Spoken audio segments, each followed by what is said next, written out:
A lo largo de todo este sexenio siempre se han tenido que revisar a la baja los pronósticos de crecimiento económico del gobierno. Este año no ha sido la excepción.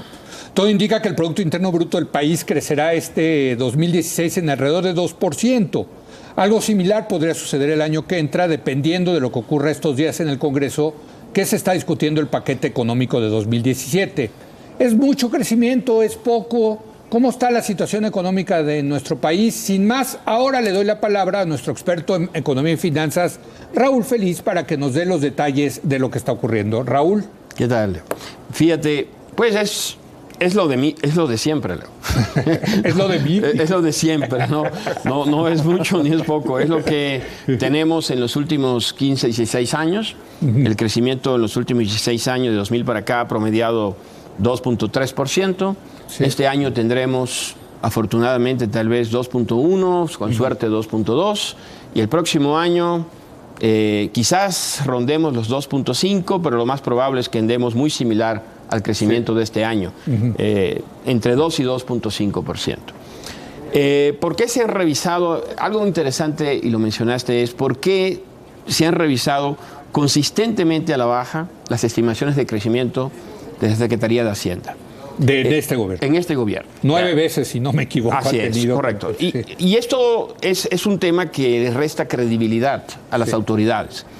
El FMI hizo una propuesta concreta hace 2 semanas de que México adoptara lo que muchos países en Europa y otros países desarrollados y algunos emergentes como Chile han propuesto y ya han implementado, lo que le llaman un consejo fiscal. El gobierno mexicano se apresuró a decir que no estaba de acuerdo, que no era necesario, que nuestras autoridades gozaban de gran credibilidad y que esto no procedía. Ahora, ¿qué es eso? Un consejo fiscal. En esencia, no es que deleguemos a un ente autónomo a hacer la política fiscal, porque sería absurdo, sería crear una especie de Banco de México, pero de la parte fiscal, para que fije los impuestos y haga el gasto. Eso es el Congreso. Eso no se puede, porque eso es, ya sabes, o sea, entre el Ejecutivo y el imposición sin representación, ¿no? No se puede tener eso, ¿no? Entonces, esa no es la idea. La idea es que haya un ente profesional, con relativa autonomía de presupuesto, y que analice estos números y que emita opiniones sobre cuál es la tasa de crecimiento que México va a tener el próximo año, cuál es la que puede tener. Las reformas estructurales sí son capaces de generar el crecimiento que nos dijo Videgaray hace 3 años, que para esta fecha íbamos a estar en los 5.5. Sí. Que puedan hacer una evaluación y decir, estas proyecciones de ingreso que vienen en el presupuesto, porque es un documento muy complejo, tienen pies y cabeza, están basadas en algo, que puedan evaluar los programas de gasto público y dar una opinión profesional sobre ese tema. De hecho, en México supuestamente ya tiene un consejo fiscal atado a la Cámara, al Congreso. Es el Centro de Estudio de las Finanzas Públicas. Que no funciona. Tú lo has dicho, no funciona. ¿Cuántas veces han venido a aclarar la situación macroeconómica del país a este programa? Yo ni sé quién es el director de ese centro. Exacto. Entonces, ¿será algún puesto? Pero seguro tiene presupuesto, sí, seguro, y claro. staff, sí, ¿no? Sí, entonces, seguro. No hay que ir muy lejos. Lo que hay que reformar esa institución que ya existe en el Parlamento mexicano. Como lo tienen los norteamericanos. Que lo querían el Office of Budget Managing, ¿o no? La oficina del presupuesto. Management of Budget, ¿no? No. Existe la oficina del presupuesto en el Congreso. Y existe una oficina del presupuesto en la Casa Blanca. Que esa es del presidente Obama. Exacto. Pero la que existe pero hay una en el Congreso. Así es. La que existe en el Congreso es independiente. General Accounting Office la General Accounting Office, digamos, es lo que correspondería a esto. Así es. Así es. Entonces, la idea sería esto, que haya un grupo de expertos y que nos diga cuál es realmente la tasa de crecimiento que el país puede tener. Me parece que es una buena propuesta y que se puede lograr con un costo mínimo. Es más, no es necesario crear una nueva institución, porque como lo mencioné hace un ratito, ya existe el embrión de esa institución dentro del Congreso. Jorge, ¿cómo ves? Mira, yo creo que esto que decía el FMI, que dice Raúl, puede ser útil porque en efecto la brecha entre las previsiones de Videgaray y la realidad año tras año, pues es una brecha realmente enorme, vista como el margen de error.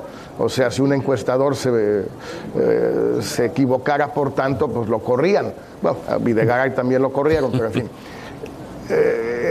Lo que sí, el problema, no sé si es que se equivoquen o no, el problema es que ya se nos fue otro sexenio con el mismo crecimiento promedio, como decía Raúl, desde el 2000, que en realidad nos podríamos ir al sexenio de Zedillo también, con la caída, por supuesto, del 95 y una cierta recuperación por arriba del promedio en el año 2000, justamente, donde la economía crece 6%, pero el promedio de Zedillo fue más o menos el mismo. Entonces ya estamos hablando de casi 20 años de un crecimiento de 2 y pico de % al año, cuando recordamos que la tasa de crecimiento de la población sigue siendo de 1.4, 1.5, pues estamos en un crecimiento per cápita de 1% al año desde hace 20 años. Pues así es muy difícil que aumente el ingreso de las familias mexicanas, porque al final del día eso es lo que queremos lograr. No hay ninguna garantía de que si crecemos más se distribuya mejor, pero sí hay una garantía de que si no crecemos más, no hay mucho que distribuir. Y la gran pregunta para el siguiente sexenio, otra vez, al igual que el 2000, 2006, 2012, va a ser cómo crecer. Y la verdad, yo no veo grandes respuestas nuevas, innovadoras, imaginativas, iconoclastas a esa pregunta fundamental. Eduardo.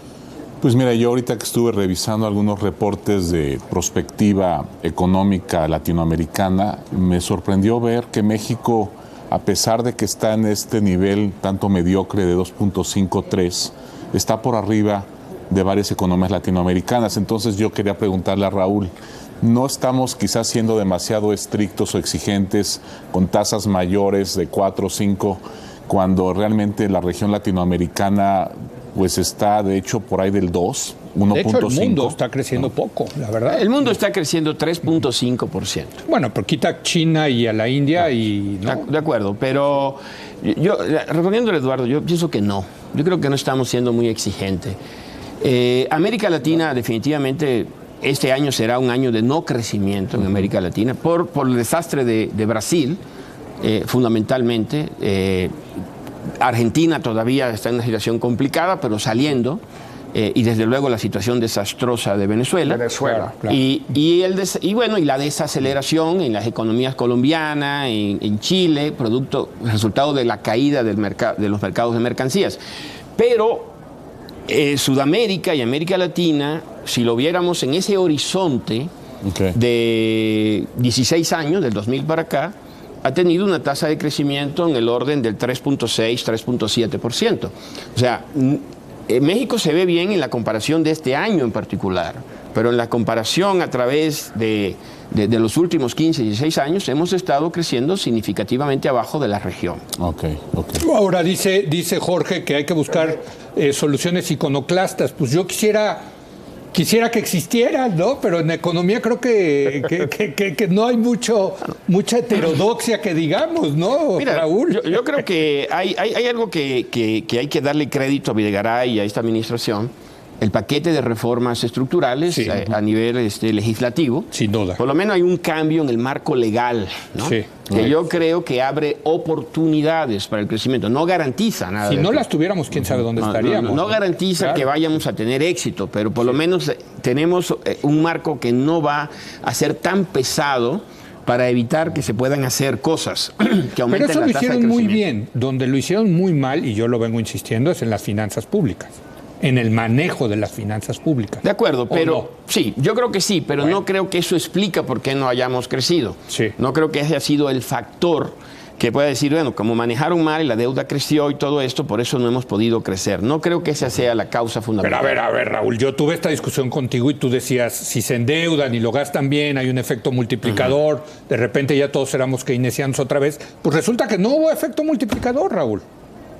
De acuerdo. El gasto no fue Ahora, el gasto en México hace tiempo, el gasto público ha dejado de ser ese motor del crecimiento económico que fue en los años 80. Así es. Y lo cual es muy bueno. No se va a inversión. Lo cual es muy bueno. Es que no se va a inversión. El problema fundamental ha sido de que la economía no ha, bueno, es casi nada tautológico lo que voy a decir, la economía mexicana no ha sido capaz de atraer inversiones. Sí. Ese es el problema fundamental. Bueno, ese es el tema de fondo. Las reformas estructurales se supone que para eso están, y donde iban a tener una oportunidad era en el tema petrolero, y ya vimos lo que pasó con el precio del petróleo. Jorge, perdón, venga. Sí, antes de que se nos caiga nuestro satélite, dos cosas. Lo que decía Eduardo, también en eso quizás estaría menos de acuerdo y más en consonancia con Raúl. Es decir, el resto de América Latina, sobre todo América del Sur, en efecto ha dejado de crecer como antes por la caída de los precios de los commodities. Pero México no es un exportador de commodities, somos un exportador de manufacturas, sobre todo, y sobre todo a Estados Unidos, no a China. Entonces, pues nosotros, al contrario, deberíamos estar creciendo mucho más que el resto de América Latina, y sobre estos 15 años, pues no es el caso. Ahora, sobre esto último que decía Raúl, para mí la clave es esa. Hasta donde yo recuerdo, y es algo que hemos platicado, Raúl, la tasa de inversión en México de estos últimos 15 años, pues no se ha movido mucho, de alrededor de 21,5 puntos. Ahí está, en 21%. Sí. Ahí está. Bueno, pues con esa tasa no hay manera de crecer a más del 2,5. No hay cómo. Entonces, no hay garantía de que si la subes a 26, por decir algo, vayas a crecer al doble, pero sí vas a crecer más. El problema es que no hay cómo subirla esos 5 puntos del PIB que necesitamos, que son, por cierto, como 60,000, 70,000 millones de dólares más de lo que hay hoy. ¿De dónde lo vamos a sacar? Pues obviamente no de la inversión pública, difícilmente de la inversión privada mexicana. Tiene que venir de inversión extranjera.